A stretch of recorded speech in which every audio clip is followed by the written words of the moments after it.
कहा हम पहुंचे नहीं हैं, हमें पहुंचाया गया है, हमें पहुंचाया गया। कहा किसने पहुंचाया? मैंने कहा ताज शरिया ने।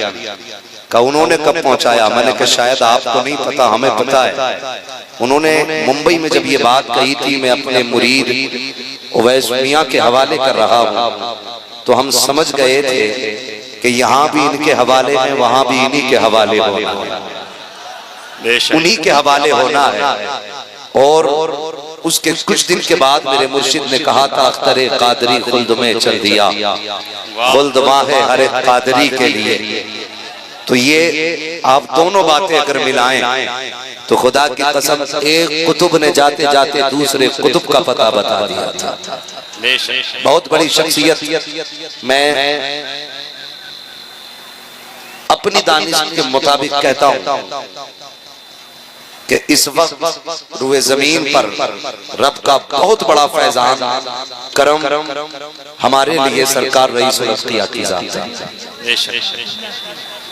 ये आए हजरत का ये करम रहा कि तशरीफ लाए।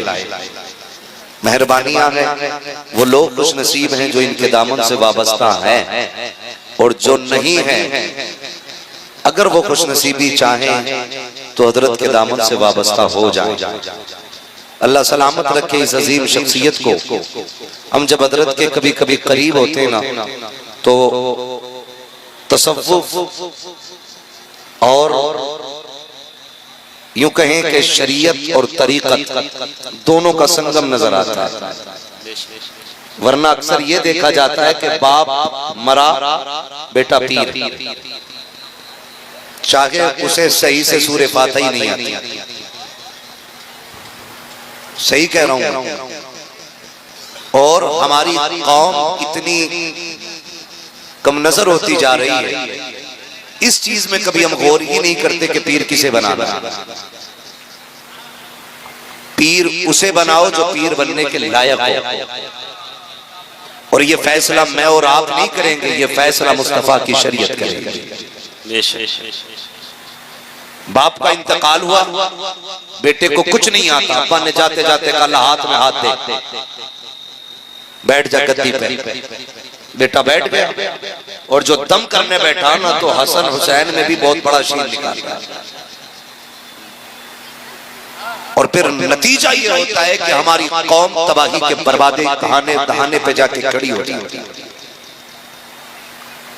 सिर्फ वक्त की बर्बादी नहीं, ईमान की भी बर्बादी शुरू हो जाती है। ऐसे ही कम नजर लोगों की वजह से हमारी सुन्नियत कमजोर होती जा रही है। कम इल्म लोगों की वजह से कभी कभी तो टेंशन होती है, जब पीर मिंबर पे बैठ के खुतबा देता तो डर लगता है कि दूसरे लोग सुनेंगे तो क्या कहेंगे कि ये बरेलवियों का पीर है,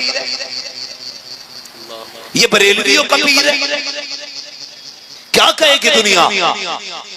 मैं तो उन लोगों से गुजारिश करता हूं, जाते जाते गद्दी खाली देखो ना, तो आपकी गद्दी भले खाली रह जाए, लेकिन किसी ना अहल को अपनी कुर्सी पे बैठा के ना